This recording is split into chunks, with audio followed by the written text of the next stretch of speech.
Halo. Halo, Assalamualaikum. Salam. Encik Azaman, saya Amy dari Jahitan. Ya.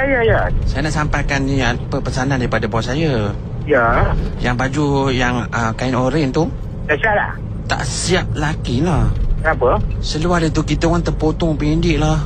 Terpotong pendek. Oh, Macam mana boleh terpotong pendek? Allah, dia macam silap bajet. Tu Macam mana pula tu? Memang saya nak semua colour tu sama. Sebab saya boleh buat tu colour tu sama. Sebab masalah memang kalau abang pakai memang teruk lah nampaknya. Sebab dia macam dah singkat sampai lutut. Habis macam mana? Dia orang nak bagi duit lah ni. Nak cakap tu saya tak berani nak cakap lah nanti. Macam mana pula tu? Ada seluar lain tak? Seluar oren bang? Soren? Abang jangan ketawa bang. Tu nak buat apa lagi? Macam-macam lah korang ni. Kalau nak gaya pula terpotong pula pendek. Masya Allah. Tak apalah abang. Saya cadangkan itu je. Kalau nak pakai yang oren, baju dengan seluar oren mana-mana. Kalau tak ada pun track shoot. Ya ke? Tak apalah, nanti saya jumpa. Track bottom oren. Track bottom oren ada. Oh, track bottom boleh? Orang ni jadi nak meraya pula pakai kena pakai baju track bottom lah. Pandai lah korang. Tak, saya just sebab apa tahu track bottom oren. Bukan orang perasan, bukan kalau pakai dengan samping. Ya ke? Yang tak tahulah saya. Bukan track bottom.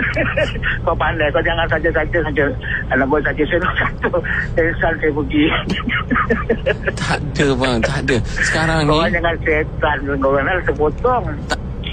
Tak, sekarang ni zaman serba moden, orang dah tak kisah dah. Fashion sekarang ni campur-campur.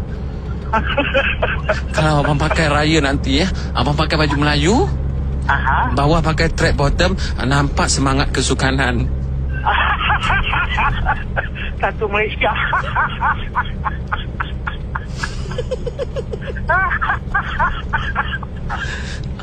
Hilang akal. Waktu Melayu setiap tahun nanti dia punya sesuatu kacang pematah. Saya bottom nak kau pakai. Kenapa?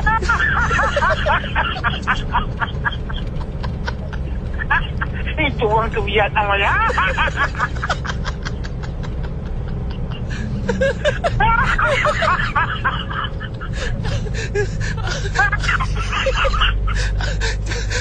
Kenapa abang?